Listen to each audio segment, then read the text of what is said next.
All right, so welcome to Recent Church. My name is Pastor Chris, if we haven't met.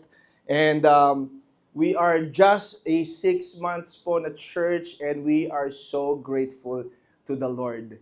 And with that, nakita naman natin for the past few days yung news. Let's just keep on praying, okay?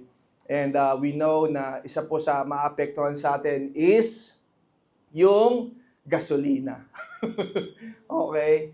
So, pag-pray natin yung ongoing war and may we just continue to intercede. Let's stand in the gap on what's happening to the world. And ako po, excited ako today. Hindi ko na patatagalin. Gusto ko na po diretso na kasi for the past few weeks na pinag-uusapan po natin all about Romans chapter 12, what God has placed in my heart and sharing that to you. This week, may nag-message sa akin, medyo mahaba, di ko na pinost. I thank God how that person shared to me yung paano mangusap si God through our series. And I pray na hindi lang po tayo nakikinig. I pray that kung wala ka last week, balikan mo lang, masalo mo kung ano yung tinuturo ng Panginoon. Okay ba yun? Kasi ako naniniwala ako, this is very timely for all of us. Even last week, who would have thought it's all about isang factor, root cause is pride. Diba? Na marami sa atin, I myself, been there and still continuously talagang working progress sa area na yan. Lahat tayo dinidil ni Lord sa issue ng pride. Tama po ba? And just to have a quick recap, okay, ng ating Transform series, last week po, pinag-usapan natin all about are you comparing or contributing. See, comparison usually grows. Tandaan niyo po ito it usually grows from a heart that is not secure to the identity that God has placed in his or her life. Tandaan niyo po, meron po tayong identity in Christ. Isa po doon, just to let you know, is you are sons and daughters of God. Amen po ba? So if you're not secure with that, mai-insecure ka talaga. Okay? And that is why comparison is rooted in insecurity and pride. And last week, pinag-usapan natin all about contribution na sa kingdom ni God, yung giftings po ninyo, yung mga pagpapala na binigay ni Lord, yung wisdom na binigay ni Lord, it's not for competition. Okay? Hindi yan for you to compete sa kapatid mo. Hindi yan para mag-compete ka sa ka-office mate mo. Alright? Yes, in reality, may competition in terms of sales and all. Pero maganda po, ang mindset natin, ang heart natin, is not to compete in a negative way, but to collaborate, to contribute. Okay po ba yun? Kasi contribution is rooted in secured identity and grace. And we all know what is grace. Grace is unmerited favor. We don't deserve, sa totoo lang, we don't deserve so many things in life. Tigas ng ulo natin minsan. Pero si God, dahil faithful siya, binibigay niya sa atin. Tama po ba? And isa po doon, pinag-aralan natin last week, being part of His body. Yung mga gifts na binigay niya sa atin. Tanong, yung gifts ba na yun, ginagamit mo for your glory or His glory? Shinare ko po ito last week. Kasi minsan, di natin napapansin, kinukuha natin yung glory because ang galing natin. Because ang talino natin. Because na-achieve natin ito. Because ang dami natin ganito. Tama ba? It's very dangerous. Kaya Paul is reminding us dito sa Romans chapter 12, last week na pinag-usapan natin in 3 to 8, na, oops, be careful of pride. Because yung ano yung nasa gitna na letter? I. And pride is a sin, which is centered in is I. So, iingatan po natin yan. And with that, ang ganda lang ng somehow ni-reveal sa akin ni God while last week may pinost po ako. Na-realize ko lang po ito. Pinost ko po ito last week. One thing I've learned through the years, pinost ko sa Facebook ko, never build your identity on people's compliments. If you do, your self-worth will easily inflate and moment na merong criticism sa buhay mo, it can crush you. Do you agree? Kasi bakit? May danger po kasi na pwede tayo maging man-pleaser more than God-pleaser. Tama ba? Darating sa point ng buhay natin, if yung worth mo nakadepende sa standard ng ibang tao, you will always please other people. Mag-fall ka lagi dun sa trap na yun. Kaya nga, but when you know your identity in Christ, compliments will not inflate you. Kasi pwede may magsabi talaga sa'yo, ang galing mo. Ang galing mo naman talaga. Pero hindi lalaki ulo mo dahil doon. Sasabihin mo lang, Lord, salamat sa grace. Binibigay mo kay God yung glory. Kaya pag may nagsabi sa'yo, Anthony, ang galing mo. Glory to God. Hindi mo sasabihin, glory to me. Di ba? And yung criticism, other people's feedback, may constructive, may feedback, hindi yan something na it will crush you, but it will make you much more a better person. Kasi open ka doon, may humility. Malino ba? Naunawa natin? And dahil dyan, today, as we go along sa ating pag-uusapan in Romans chapter 12, ito, excited ako. One important thing that I want to share before I continue is this.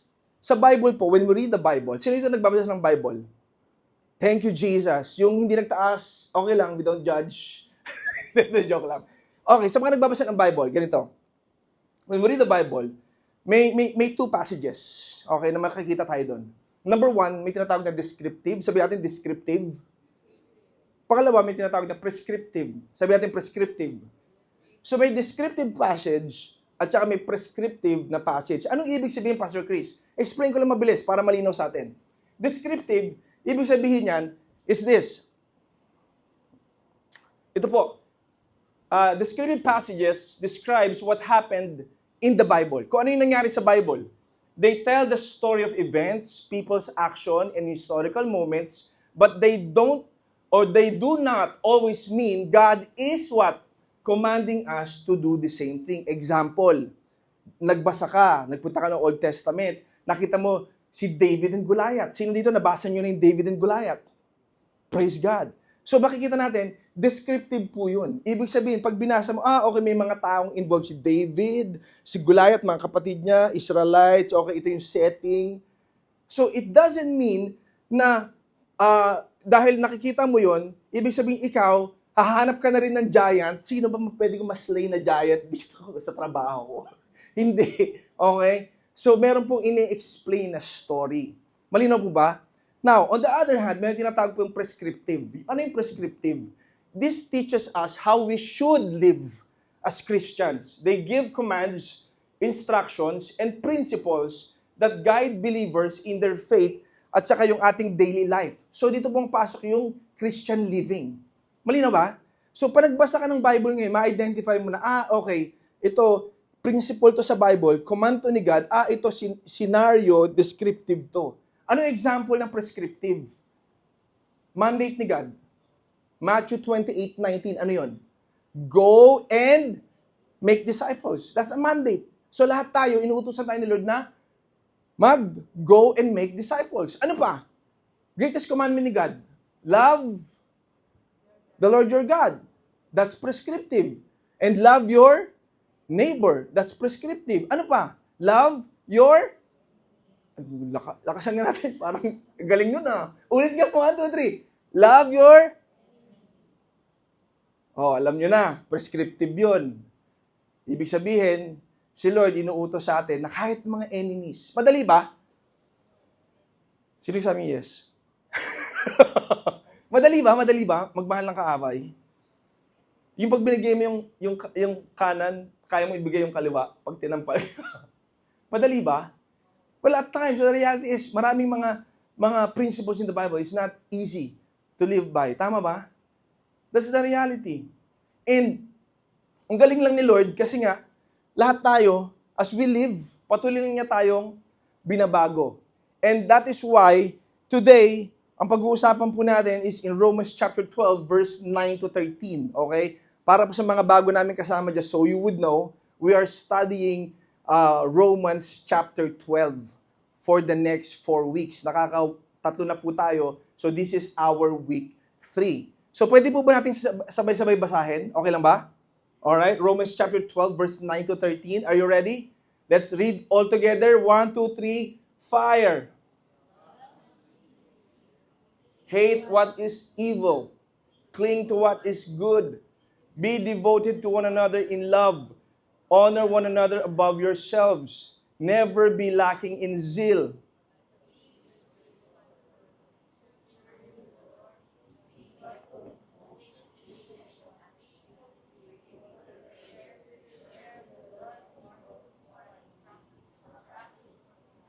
Yun, medyo nagsabay na sa last part. Practice hospitality. Very good. Let's pray. Father, we thank you for today. God, dalangin ko po na lahat ng aming matututunan ngayon, Lord God, Lord, ma-apply po namin sa aming buhay. Holy Spirit, have your way in our hearts and in our minds that even today, Lord, we will listen. We will follow. In Jesus' name we pray. Amen and amen. Okay, going back. Now, if you're writing, title of my message is this: Is your love real? Or is your love genuine? Balik tayo dun sa passage, sa Romans chapter 12, verse 9. Sabi dito ni Paul, love must be sincere. Bakit? Bakit?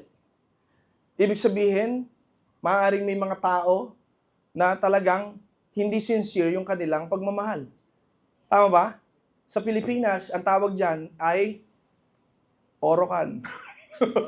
Plastic eh, no? Sa atin sa Pilipinas no? Alam mo, plastic niya. Di kanya bet talaga, girl. Di ba may mga ganon? So, sabi ni Paul sa atin dito, love must be sincere. Hate what is evil. Wag, ayawan mo daw. Yung kasamaan. Then cling, panghawakan mo yung tama.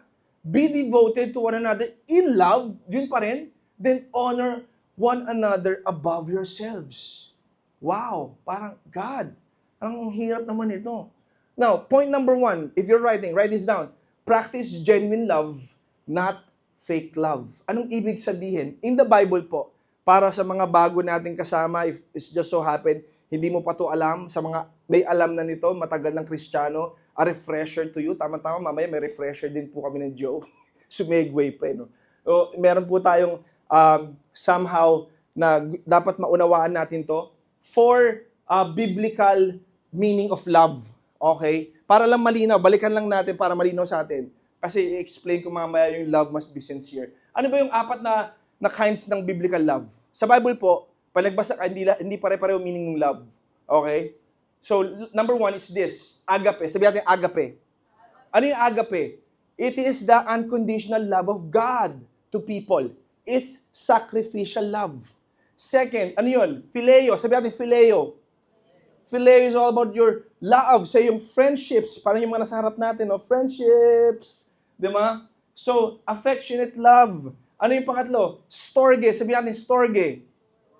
It's all about your love for your family members. Si nanay, si tatay, pagmamahalan nyo yan sa isa't isa. Okay? So, natural yung love na yon. Ano yung eros? Eros is all about romantic love. Sa mag-asawa, yan po yung nararamdaman nila, eros o erotic love, na tinatawag romantic love.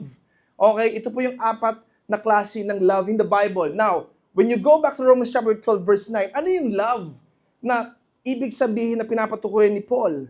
In Greek, ito po ay tinatawag na agape, the highest form of love. Now, yung agape po, it's self-giving, it's selfless love. Sacrificial, love that seeks another person's good. At kung titignan niyo po yung passages, sir, pag ni-research niyo yan, meron din siyang ibig sabihin na without hypocrisy. Anupokritos yung kanyang Greek word. Ibig sabihin, without a mask. Kasi po sa Greek theater, sila po pa nagpe-perform, naka-wear po sila ng mask. So sa time natin, para nakita natin lately si Jim Carrey, parang we think si Jim Carrey, ano yan, hindi na siya yan. Naka-botox, alien na yan. Naka-mask yan. Di ba, lately, naging viral yan. And sa Hollywood, we think that somehow, marami lang mga naka-clone na tinatawag. So sa Greek, pag nagpe-perform po sila, hindi po parang ngayon na nagka-teatro ng Joseph the Dreamer. O, kilala natin yun yun. Sa kanila po naka-mask. Kaya tawag po nila doon is hypocrite. Doon po nanggaling yung word na yun.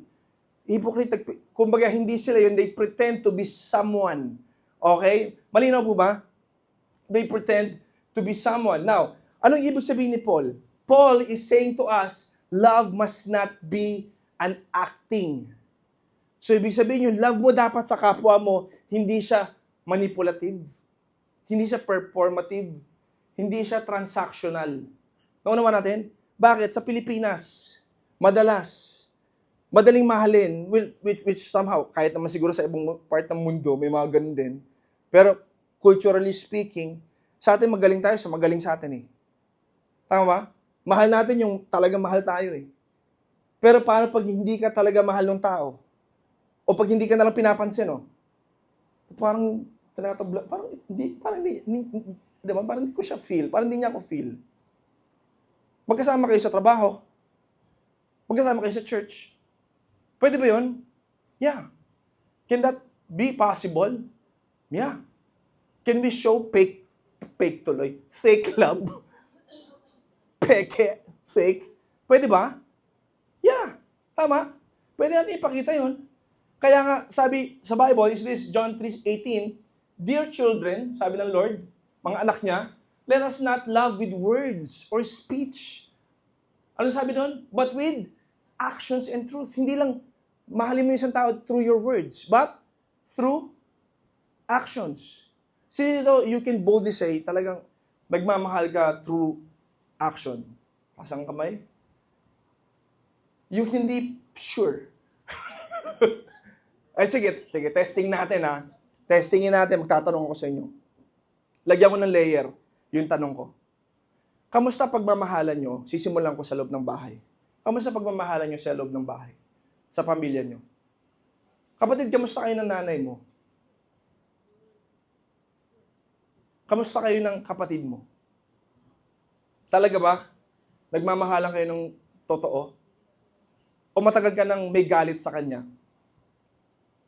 Kamusta ka sa mga apo mo? Kamusta ka sa mga kapatid mo na hindi mo na nakakasama ng matagal? Or, kamusta ka sa workplace? With your friends sa workplace mo? Do you really love them talaga? Or at times, dumarating sa point, transactional lang kasi may kailangan ka? Madali, mahirap. Kamusta ka sa mga friends mo? Kamusta yung BFF mo? BFF mo pa rin ba? Gusto rin, alam mo, kasi ang ginawa niya sa akin, sinira niya yung trust. Kamusta kayo sa church? Genuine ba yung love natin sa loob ng church? I mean, kayo yung sumagot ha. You don't have to say that to me, but just reflect on it. Naalala ko tong story na to about a specific person. I believe it was 9 years ago. Meron po kaming inattend ng event.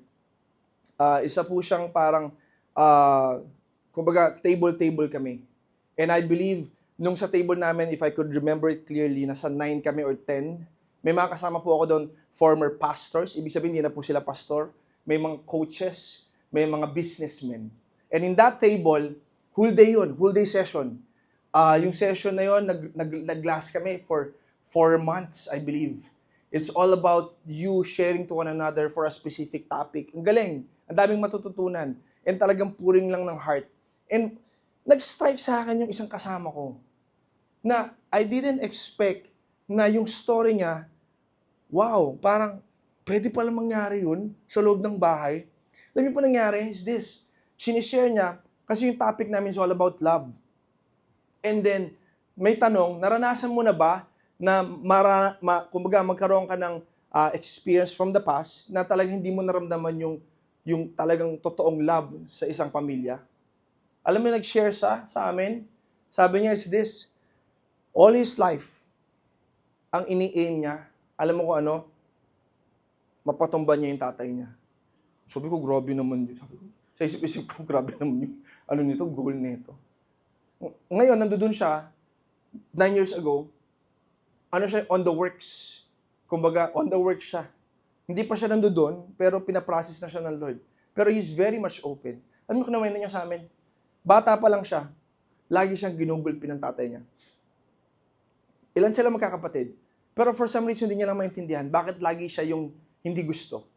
Very visible sa kanya, kinukwento niya, na ang paborito ng tatay niya, si kuya, si ganto. Very clear sa kanya. Kunyari, sasabihin niya na may birthday. Makikita niya yung kapatid niya, re-regalohan ganto, ganyan. Pag siya may birthday, wala. Dumating sa point, kailangan niyang i-earn. Ginalingan niya sa school and all, pero makikita niya yung kapatid niya, nakukompare niya yung sarili niya, si kuya binila ng kotse. Ako, kailangan ko i-earn pa to magtrabaho ako para magkaroon ako nito. May ganun. Do you know someone na may ganung klaseng buhay? Tama, that's the reality of life. May ganun. And then, alam mo ang nangyari? Is this. Bata siya, he is a bully in his school. Bakit? Lagi siyang ginugulpi ng tatay niya. Now, I found out, nung na-research ko nga rin yung bullying, kasi before, nagkaroon kami ng ganyang play, isa sa root cause pala ng bullying, kaya nang bubully yung mga tao, o mga bata, is sila ay bullied inside the house. Do you agree? They are bullied inside their homes. Nagulat ako. So sabi ko, grabe to. Alam mo ang ginawa niya? Kasi yung tatay niya, fighter. Hindi naman lumalaban professionally. Pero Muay Thai. Nag-aral siya ng boxing. Medyo maliit siya. Nag-aral siya ng boxing. Tuto siya ng boxing. One time, nag-away siya ng tatay niya. Sabi ng tatay niya, pag nag-aaral ka na ng boxing, sige, lapit ka. Suntukan daw sila. Talo siya. Di siya manalo sa tatay niya. Alam mo ginawa niya, in-name niya, mag-mixed martial arts din ako, di ubra yung boxing. Nag-MMA siya, nag-aral siya ng jiu-jitsu. Tapos one time, nakita na naman sila ng tatay niya, sabi ng tatay niya sa kanya, sige, away tayo. Nag-away sila. Talo pa rin siya. Alam mo, ini-aim na niya ganun. Paano niya matalo yung tatay niya? Kasi yung tatay niya, physically, malakas. Pero siya emotionally defeated. Bakit? Kasi walang love at present sa tahanan. And I don't know about you if mayroon kayong ganung experience in life or you know someone na may ganung experience. And it's not easy, tama ba? To experience that kind of thing. At nalungkot nga ako dahil nga sabi ko sa kanya, nung nag-sharing na kami, nag-prayer kami, sabi ko nga sa kanya, alam mo, isang way na para ma-release ka dyan, patawarin mo yung tatay mo. Patawarin mo. Kahit ano pa yung nagawa niya from the past. Yun talaga eh. Tama ba?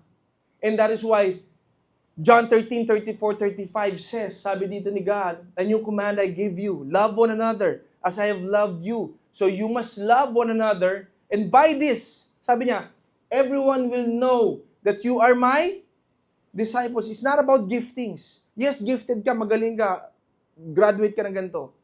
Pero sabi dito ni God, paano daw madidistinguish na ikaw ay disciples? If you love one another. By their fruits. And love is a fruit of the Holy Spirit. Tama ba? You will if you love one another. Tuloy tayo. Romans chapter 12 verse 11. Tuloy natin yung pinag-aaralan sa verse na to. Sabi ni Paul, never be lacking in zeal, but keep your spiritual fervor serving the Lord. Anong ibig sabihin? Point number 2 is this. Keep your fire. Ang lulupit ng mga nag-aapoy sa Panginoon, no? Para kilala ko itong mga to, ha? Nag-aapoy sa Lord, no? In fairness, keep your fire burning, not fading. Anong ibig sabihin? Ito, pakinggan nyo ito mabuti. Kasi pwede mangyari sa ito. O baka tanong mo to. Pastor Chris, so ibig mong sabihin, yung fire ko kay God, pwede mag-fade? Being honest, sino dito natanong mo na yan? Sa buhay mo? Honestly, natanong mo na. Parang, tagal ka ng Kristiyano, dumating sa point na sobrang on fire ka, galing kang retreat. Talaga nga naman, na-encounter mo si Jesus. Sobrang on fire mo sa trabaho, nag-share ka, as in, lahat ng gawain, gusto mo, lahat volunteer ka. Parang, wow, grabe to si kapatid, on fire. Pero as time goes by, pahina ng pahina yung apoy. As time goes by, ang daming problema nangyayari, may mga kakulangan and all, parang lahat pinasan mo, parang namamatay yung apoy. Meron na ba dito nakakaranas ng ganun? Meron na ba? At dumating sa point, ina-isolate mo yung sarili mo, parang nag-pray pa rin naman po ako, Pastor. Nakikinig pa rin naman po ako ng mga messages. Nag-check pa rin naman ako ng mga Christian sa algorithm ko, marami pa rin lumalabas. Pero alam mo na sa sarili mo na some point, yung fire is fading. Now, tanong, pwede po ba mangyari yon? Yes. Now, in the Bible, alam niyo po ba, sa Revelation, merong in-address si God to a specific church. Pakita ko lang sa inyo mabilis. Revelation chapter 2, verse 4 to 5. Ina-address ni God yung mga taga-Ephesians. Sabi dito, but I have this complaint against you. You don't love me or each other as you did at first. Sabi natin first. Look how far you have fallen. Sabi natin, fallen. Guys, pag inaral nyo to, yung mga taga-Efeso, nagsiserve to Hello. Nagsiserve to para mga nakikita nyo dito. Pero sabi ni God, wait lang. Nagsiserve ka from the outside, mukhang okay ka, mukha kang active. Pero sa inside, malayo ka na sa akin. Cold ka na. Wala talaga tayong time together. Turn back to me, sabi ni God, do the works you did at first. If you don't repent, I will come and remove your lampstand from its place among churches. Ano ibig sabihin? Pwede po tayo lahat umabot sa point of coldness to God. You can be serving, you can be doing outreach, tumutulong ka sa mahirap, lahat, pwede mong parang, masasabi mong gawain naman to ng church, para naman to kay God Pero pwedeng mangyari na malayo ka rin talaga kay God. Naunawa natin? Now, ano po ba yung dapat natin gawin? Tandaan nyo to, activity for Jesus can never replace intimacy with Jesus. Ulitin ko, activity for Jesus can never replace yung intimacy natin with Jesus. So at the end of the day, kahit hindi ka nagsiserve, basta may intimacy ka kay God, yung apoy sa'yo, mag-uumapaw yan, mag-aapoy lang yan. Naunawa natin? Naalala ko nung nag-camp kami last December, pinapanood ko po yung mga bata kasi meron na silang tinatawag na s'mores time. Sino dito nagka-camp? Taas ang kamay. Naglalagay ng bonfire and all. Nagkaroon kami ng time na s'mores time sa mga kids. Nandun ako, pinapanood ko siya kasi binabantayan ko yung mga anak ko. Nagaganon sila ng kanilang mga marshmallows and all. Yung apoy, habang nagliliyab yung apoy dun sa fireplace, nagda-die down. May mga kahoy dun sa gilid. So, ako, tsaka may mga naglalagay din ng katiwala doon. Kumukuha kami. Tapos, hinahagis namin doon. So, every time hinahagis yung kahoy, lumiliyab siya. Nag-aapoy siya. Okay? Now, naalala ko lang, habang piniprepare ko nga rin to, naalala ko, in Leviticus, there's a portion sa Leviticus, ang galing lang nito. Mind-blowing lang din talaga to. Kasi in Leviticus, may pinakita si God na sa altar, usually, may nagsisindi. Pero dito, pinapakita ni God, siya yung nagbigay ng apoy. Pakinggan nyo ito mabuti, saluhin nyo to.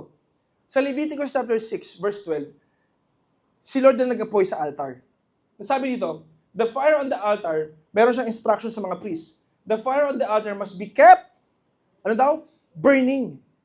Tapos, it must not go out. Wag nyo hayaan mamatay, Inapoyan ni God yan, Pero responsibility ng mga priests, responsibility nyo, imagine nyo, dudong ka, na hindi mamatay yan. Tapos, sabi dito, the priest is to add firewood. Parang yung ginawa ko dun sa mga kids nung s'mores time. And arrange the burnt offering on the fire and burn the fat of the fellowship offerings on it. Anong ibig sabihin po? Pakinggan nyo ito mabuti. Si God, nag-deposit siya ng fire sa inyo. Nung nakakilala kayo sa Panginoon. On fire ka kay God. Worthy is your name. Talagang, di ko alam kung kailan mo na-encounter si God sa buhay mo, pero binago ka, naging consistent ka dito. Some of you, I heard different kinds of stories. Kung paano si God kumikilos sa buhay mo ngayon. On fire ka. Nilagay ni Lord yung dineposit niya ni apoy na yun. Kasi nasa Kanya ka. Now, responsibility natin, sabi mo sa katabi mo, responsibility mo, na yung apoy na nilagay ni Lord ay patuloy na lumiyab. You get what I mean? Naunawa natin? So pag namatay yan, kapatid, namamatay-matay yan, check mo kung ano ginagawa mo. Baka hindi mo nilalagyan ng log sa firewood. Naunawa natin? Now, ang tanong, how can we keep the fire burning? Now, when God sets your heart on fire, pakinggan nyo ito mabuti, when God sets your heart on fire, His presence begins to purify your desires and align them with His will. Nakita nyo yung setup sa Leviticus? Pinapakita sa atin, merong burnt offering, may kailangan sunugin. Hindi masusunog yun pag walang apoy, tama ba? Make sense? Hindi masusunog yun. So kaya nga kailangan, nag-u-apoy lang siya kasi pag nag-offer ka doon, yun lang yung masasabi nating burnt offering. Kasi hindi burnt yun. Offering lang yun kung walang apoy. Naunawa natin? Bakit? Kasi may kailangan maluto. Kaya fat. Gusto ni Lord, yung fattened na mga lamb. Kasi yun yung sinusunog. So sa buhay mo, check mo lang. Ano yung mga matatabang bagay? Hindi ikaw. Okay? Sa buhay mo. Na hindi na kailangan. Yung mga deposits na yan. Na kailangan maluto. Kailangan, doon sa apoy na nag-uumapaw sa puso mo sa Panginoon, na tinatanggal ni God. Kaya pansin mo yung dating mga parang kagawian mo, hindi mo na ginagawa, wala ka ng desire doon. Bakit? Kasi nag-aapoy si God. Make sense ba? Pansin mo pa nag-aapoy ka kay God, marami ka na, hindi na kailangan sabihin ni pastor o kung sino pa mang leader, huwag mong gawin yan, kapatid. Ikaw na mismo may conviction ka. Make sense? Kasi, bakit? Nag-aapoy ka kay God eh. Naluluto na yun, natutunaw na yun. Kaya ang heart mo na ngayon, gusto mo na mag-serve kay God. Saan po ba ako pwede mag-serve? Actually, gusto pong gamitin yung talent ko po. Kumakanta po ako. Pwede po ba ako mag-volunteer sa worship team? Alam niyo, mahilig po akong ngumiti. Kasi po, kompleto yung kit ko. Pwede po ba ako sa Connect? Di ba? Parang, alam niyo po, mahilig po ako talaga mag-survey sa mga outreach. Meron po ba kayong outreach team dito? Well, again, hindi lang sa loob ng church. Even in the marketplace. Kaya dito po, tuturuan namin kayo eh. Andito po si Pastor Jim tsaka si Kuya Ed. They're the head sa ating marketplace ministry. Hindi lang sa four walls of this church tayo mag-serve. Even outside this church. In your workplace, in your schools. Okay, you can serve God. Naunawa natin? Ang daming means. Pero kailangan, ikaw, nag-aapoy yung puso mo kay God. Kasi if not, makinig ka, babalikan ko yung point number 1. Gagawin mo yung mga bagay transactional. Kasi meron kang magigain, kaya mo gagawin to. Or may crush ka sa church, kaya mo gagawin to. Naunawa natin? Pero pag nag-aapoy ka sa Diyos, gagawin mo yung bagay, wala kang pakialam kahit hindi ka ma-affirm yan in all. Kasi alam mo lang, ino-honor mo si God sa ginagawa mo, sa talents na meron ka, sa binigay niya sa'yo, to give glory to Him. Amen? Now, how to stay on fire for God? 4 na F lang yan. Para mas matandaan natin to. How can we stay on fire kay God, Pastor Chris? Number 1, you need to feed the flame. Kaya nga nung nag-aapoy, kailangan ng mga log, ng mga wood. God ignites the fire in your life, but it is your daily, sabi natin daily. It is your daily devotion, discipline, choices. Sabi mo choices. Importante yung choices mo, kapatid, ha? Part yan ng feeding the flame. Kasi you keep choosing wrong things in life. Para bang, babato mo na hindi na pala. Bukas na. Gulat ka, unti-unti nang namamatay kasi hindi mo ginagawa yung dapat mong gawin. You keep choosing wrong choices in life.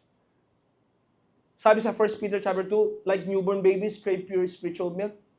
So kailangan, mayroon kang certain cravings na, alam mo lang, Lord, ginugusto kong mag-apoy sa'yo. Ano yung pangalawa? Fan the flame. Sabi natin, fan the flame. Nasubukan nyo na yung nag-aapoy, tapos pinaypayan nyo, lalong lumiyab. Nasubukan nyo na yun? Dati naalala ko to, nung high school ako, natapon ko yung sa science class kami, nagliyab kasi mayroong chemical nag-aapoy. Hindi ko pa alam to. So, ko, hinipang kong gano'n. Kumaalat yung apoy. Nasunog yung mga libro ng mga classmate ko. So, gano'n pala yun pag pinapaypayan, no? So, gano'n din in the Bible. Sabi sa 2 Timothy 1:6, fan into flame the gift of God which is in you. Ano ibig sabihin? Don't let the gift of God has placed in you lie dormant. Yung wala ka lang ginagawa. Ang dami mong giftings, kapatid, na binigay ni God. Yung iba hindi pa na-discover. Pero anong ginagawa mo? You get what I mean? Kaya dito, actually, you need to actively stir it up by faith, service, and obedience to God. You fan the flame. Amen? And next, protect the flame. Paano natin po protect yung flame? Sino din na sa candle, kahapon, meron kaming baby dedication. Ang lakas-lakas ang hangin sa labas, di nila mapasid yung candle. Kailangan nilang ganito to protect the flame. So at times, kapatid, yung fire na nilagay ni Lord sa iyo, you need to protect it. Amen? Protect what God has deposited in you. Your callings, you need to protect your callings. Kaya may mga bagay, please, I keep on telling this, wag mo nang gawin. kung alam mong hindi makakatulong to sa pinagdadalan sa'yo ni Lord, huwag mo nang gawin. Don't do it. Don't play with fire. Don't play with fire. Kung may asawa ka na, don't play with fire. Kung nagsiserve ka na, don't play with fire. Protect your giftings, your heart, the distractions, sin from comparison. 1 Timothy 4:14-16, watch over your life and the gift God has given you. Now, ano ibig sabihin? Faithfully tend the fire God has placed in you. And He will use it to shine His glory through you. Gusto niyo ba yun? Na nagliliwanag ka sa Panginoon? Because why? You are faithfully fanning the flame. You're continuously na ikaw mismo feeding the flame and protecting the flame. Kaya ikaw kahit saan ka magpunta nakikita ng tao, may iba lang. You are contagious. Sa totoo lang. See, intimacy with Jesus grows through yung closeness natin sa Kanya and daily fellowship with Him. Gusto niyo mag-apoy sa Panginoon? Be close to Jesus. Be close to Jesus. Grow in your daily fellowship. Sabi natin, fellowship. Alam niyo po sa church, nakakatuwa po dito. Pag gusto niyo po sumama, sama lang kayo. Every after service, may fellowship sa food court. Kaya talagang, alam mo, tingin ko nag-sold out yung yung Frankie's no? Tingin ko nag-sold out yun sa atin Kasi ang dami lagi umorder ng Frankie's Sabi, kailangan natin i-better serve yung mga taga-Rizal. Minsan isang ganun, no? At pag may constant fellowship, nabibuild yung relationship. Tama ba? Same goes with Jesus. If you continuously fellowship with Him every single day, your relationship with Him will also grow. Kaya walang magagawa yung kaaway dun sa nag-uumapaw na apoy na yan sa puso mo. Lastly, okay, Romans chapter 12, verse 12-13, dissect natin. Okay? Be joyful in hope, sabi ni Paul, patient in affliction, faithful in prayer. Verse 13, sabi niya, share with the Lord's people who are in need. I-share mo daw, then, sabi dito, practice hospitality. Simple as that. Anong point? Point number 3 is this, last point. Stay hopeful in trials, not discouraged in trials. Himayin ko lang. Okay? Ganda na sabi ni Rick Warren dito. Basahin natin. Sabi ni Rick Warren, if you want to live with hope, sabi niya, you must anchor your future in God's promises. Wow! Oo nga, no? Gusto mo ba maging hopeful? Alam mo, iba sa inyo, may faith naman talaga sa Panginoon. Pero dumarating yung time because of uncertainty, lalo na ngayon, ang dami nangyayari sa mundo, some, hindi sila hopeful. Now, I want to encourage you today, if ever na dumadaan ka sa point na yan, ang ganda na sinabi ni Rick Warren, i-anchor mo daw yung future mo sa mga promises ni God. Anong ibig sabihin? Alam niyo yung anchor, di ba sa isang ship, hindi yun nilalagay, binababa, dahil lang para lang wala lang, di ba? Trip lang kasi nag-park. No. Kasi pagka lumakas yung hangin, may bagyo, hindi siya matangay. Tama ba? So sinasabi ni Rick Warren sa atin, same goes. Ikaw mismo, i-anchor mo yung sarili mo sa mga promises ni Lord. Now, yung promises ni God, hindi naman ibig sabihin niya mawawalan ka na ng problema talaga sa buhay. Pag may problema na napakalakas, dahil naka-anchor ka sa mga promises ni God, hindi ka basta-basta masusway. Malinaw ba? And in the Bible, just to let you know, there are 8,000 promises of God. Hello! Magawa mo lang yung isa sa isang araw. Praise the Lord na. 8,000 ha? Makalima ka lang nga sa isang linggo Hindi mo pa makumpleto yung 7 Praise God na. Naunawa natin, ganun katindi. Merong 8,000 promises si God. Now, dissect ko lang. Sabi ni Paul, hope, endurance, prayer. Anong ibig sabihin sa verse 12? See, yung hope, it fixes our eyes on the future. Yung endurance, so pag hopeful ka, dadaan ka sa problema, ngayon, ibibuild ni Lord sa'yo yung character mo through situations na yan. So, importante yung perseverance. Importante yung endurance. Next, sabi doon ni Paul, is sa ending, be faithful in prayer. Hindi pwedeng mawala yung prayer. Kaya kapatid, tandaan mo to, if you don't have a prayer life, please, starting today, have one. Establish a strong prayer life. Even in our church, this is something we value. Why? Hindi tayo tatagal pag wala tayong prayer life. Trust me, yung fire na nasa heart mo, yung desire mo magpatuloy sa Panginoon if wala kang prayer life.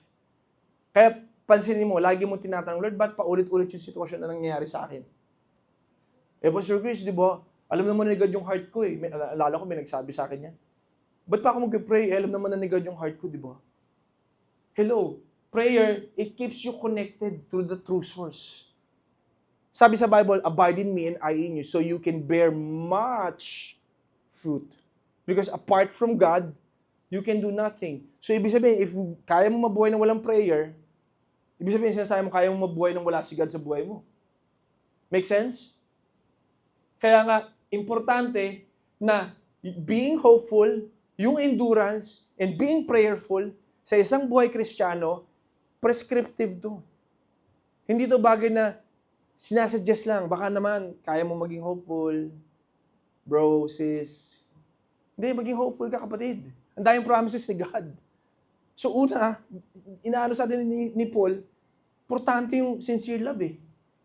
Gusto mo ba na ikaw, mga tao sa paligid mo, fake? Kung sila ganon, ikaw maging real. Naunawa natin? Then, next is that, ikaw mismo sa sarili mo, huwag mong hayaan na yung apoy na nilagay ni Lord, mawala. Because at the end of the day, maraming pwedeng dumaan sa buhay natin. Kailangan hopeful ka, kailangan prayerful ka, because yung endurance mo, at the end of the day, ibibuild ni God yan. Alam mo ang produce or yung result? Generosity. Ano sabi sa verse 13? You give. Then be hospitable. Very natural sa'yo ang pagbibigay. Magiging very natural sa'yo ang pagbibigay. Bakit? Nabago ka eh. Na-transform ka eh. Sumusunod ka eh. Naunawa natin? Now, as I end, can I call the worship team? As I end, I want to summarize all of these, yung mga verses na to in 9 to 13. See, genuine love, pinapakita sa atin ni Paul na, guys, ito yung transformed life ha. Pakita ko lang sa inyo. Genuine love towards other people, spiritual passion towards God, and unshakable hope towards sa mga trials na pwede natin pagdaanan. And minsan, ang challenge kasi is this. We are having a hard time navigating minsan pag may unforeseen problems. Example, you're diagnosed of a disease. Gulat ka, wala ka namang nararamdaman, nagpa-check up ka, biglang ito nangyari. Parang, nangyari. Ba't ako may ganito? Or, gulat ka, yung kasama mo, binitray ka. Or, malaking question sa'yo, okay naman kayo sa family, pero parang hindi mo maintindihan, lagi kayong away. Or, you're going to church, you're praying to God na, Lord, gusto ko na sundin. Pero lagi mo chine-check yung bank account mo. Parang nagkakaroon ka ng decision na, God, wala na akong pangkain bukas. Parang, ang layo ng church. Mag-grab ako. Kakain ako. Huwag na lang. Lord, ang hirap. Paano ba to? Ano kayo ba-budget? This is the reality of life. Tama ba? At minsan, as human beings, because may emotions tayo, we can be affected. Kaya minsan, pupunta ka sa trabaho mo, di ba parang, kahit nakangiti yung mga kasama mo, ikaw, dahil nga, nag-away na naman kayo sa loob ng bahay, parang, hindi mo ma-produce yung, hirap i-produce ng genuine love, man. God, paano ko ipuproduce to? Yung agape mo. Kaya kailangan natin si Jesus eh. Si Jesus, lahat ng dinidiscuss natin, minodel niya sa atin. Genuine love, minodel ni Jesus. We love because He first loved us, the Bible says. Yung sacrificial, hindi nga natin deserve eh. Sa titigas ng ulo natin, He died on the cross for you and me. Sa ating lahat, for us to be saved. For us to be with Him for eternity. He endured the cross. Kaya yung endurance, si Jesus mismo minodel yan. Being hopeful, alam ni God. Kaya nga sabi niya, Father, di ba, please take this cup from me. Pero hindi, hopeful siya na may purpose, may mission. Let your will be done. Wow. Now, listen, this is very important as I end. There's a warning in Matthew chapter 24. Pastor Chris, ano yung warning na yun? In the last days, if you're gonna read Matthew chapter 24, in the last days, verse 12, sabi dito, because of the increase of wickedness. Ano sabi? The love of many will grow cold. Can that happen? Can that happen? It can. And it will happen. Sin has a chilling effect. Sabi the increase of wickedness, ano ibig sabihin? Na-normalize yung mga bagay na hindi tama sa mata ng Diyos. Wala ka ng conviction sa sin. Wala ka ng harden na yung heart mo, kapatid. Wala ka ng trust. You cling hindi na sa good, but dun sa evil. The more sin dominates a culture, the more love struggles to survive. Kaya nga, the more sin, again, dominates a culture, tandaan nyo, the more love struggles to survive. And this is a good reminder to all of us as I end. God is not raising believers who prevent or who pretend to love, grow cold in faith, and lose hope in hardship. He is raising, I pray that God will raise a generation here at Recent Church who love genuinely, who serves passionately, talaga nag-apoy ka sa Panginoon, and live hopefully. Kasi, possible ba na tayo, we can grow cold to one another? May nasabi lang nga sa'yo minsan, di ba, nasa-hurt ka na eh, na-offend ka na eh. Di mo na love. Di ka nga lang napansin, o minsan, di ba, hindi ka lang na-invite, o hindi ka, may ganun eh, possible ba yun? Yes. It can happen. Offense? Some other time, I'll be preaching yung Matthew chapter 24. It's a powerful verse. A very timely verse as well. Ganun katindi. But if we're gonna stand as followers of God, ma-model natin to. Not just by words, but by actions. We can make an impact. Hindi na kailangan sa world. Ayoko sabihin, we can make an impact to this world. Hindi. Dito na lang muna. Yung reality lang sa community natin, sa loob ng bahay. Alam nyo, gusto ko lang pakita itong video na to before we pray. This somehow touched my heart. Nakita ko to this week. Na-remind ako kanina, pinahabol ko lang. Itong tao na to is always going viral sa social media because of his acts of kindness. But there's this specific video that nag-capture sa akin because it's a different approach. Because makikita mo sa video na yun how the person, yung tao na na-involve, being just so genuine in helping others and bringing glory to God. And I want you to watch this. Panoorin natin ito, mabilis lang. 3 minutes lang to. Alright? Let's watch this. Can you help me? I don't have any cash. Have a good day. Can you help me? Can you help me? Yeah, I gotta wait till I come. All right, thank you. Here, I only have $4. I'ma split it. I'ma give you 2. Why are you gonna give me? You said you needed some money. Why you sitting out here? It's cold. I think my ankle's broken. I just wanted help to sit up here. What, your ankle, bro? Well, let me call the ambulance for you. I can't pick you up. You got to get a man to come and pick you up. I'm sorry. You don't got to be sorry, but you don't need to stay out here. It's cold. Why were you gonna give me your last $2? Cause I don't want to see you like this. What you trying to do? Kill yourself or something? I'm trying to get my shoes because I stepped on glass and I need to get the bus back home. But you can't get the bus walking in the barefoot like that. What's your name? My name Lisa. I'm Zach. Nice to meet you. Could you just help me sit up here? Let me get somebody to help you. That's good. Thank you. You okay? Yeah, I'm okay. See, do I got something that I can rather. Are you sure? That's yours. Why? You don't know me. I don't have to. That's from God. Please? God, Take this back, please. no, keep it. It's cold. Don't get up. I have to.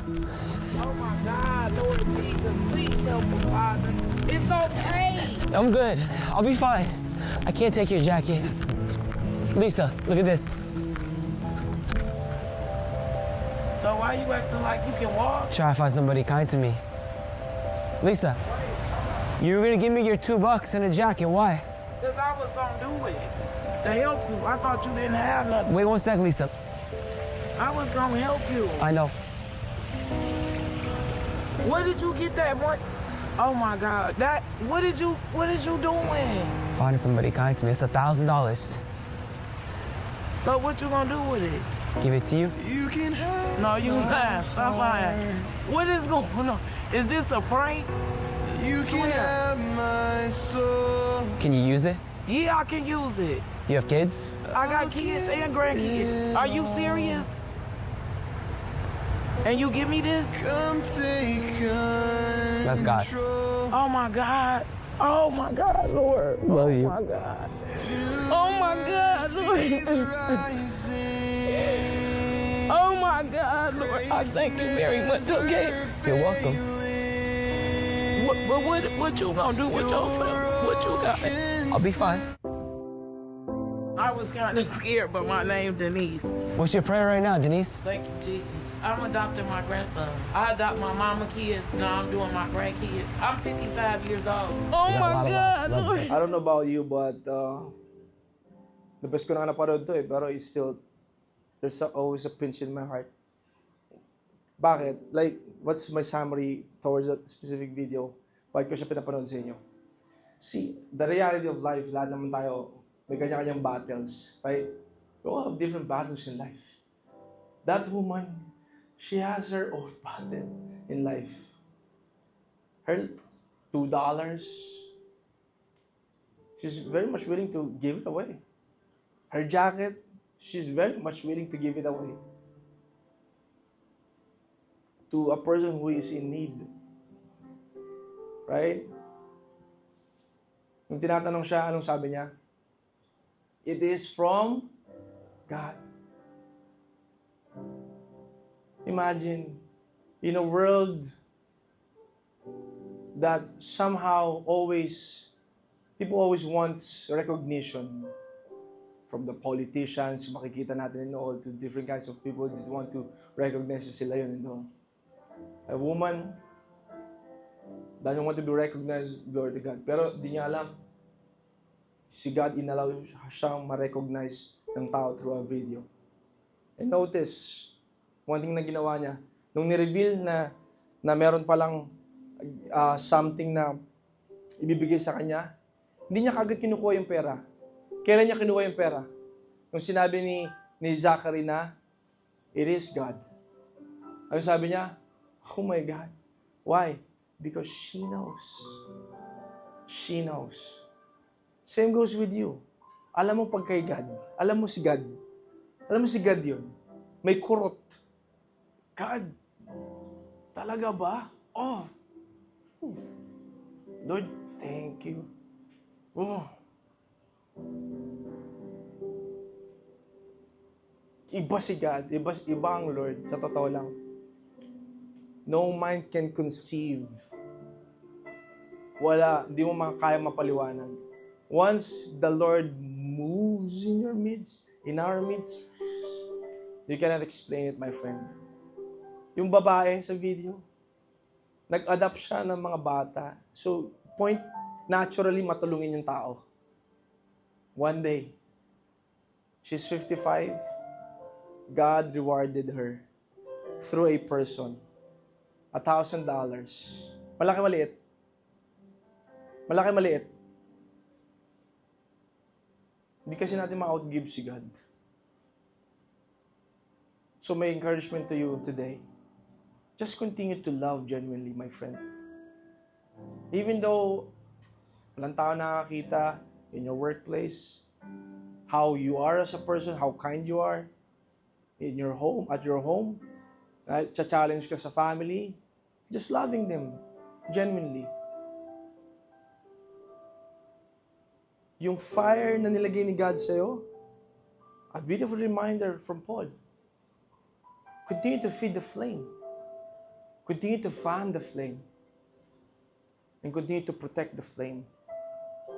Kasi, tandaan mo to, your faith is contagious. Sabi mo sa katabi mo, your faith is contagious. Mapapasa mo yung apoy na yan. Trust me. And lastly, in every situation, always be hopeful. 8,000 promises of God. Panghawakan mo yun. Anchor mo yun sa buhay mo. And you will see yourself one day being used by God in a way na hindi mo ma-imagine. Because why? Yung pinescribe sa atin ng Panginoon through His Word, God-breathed,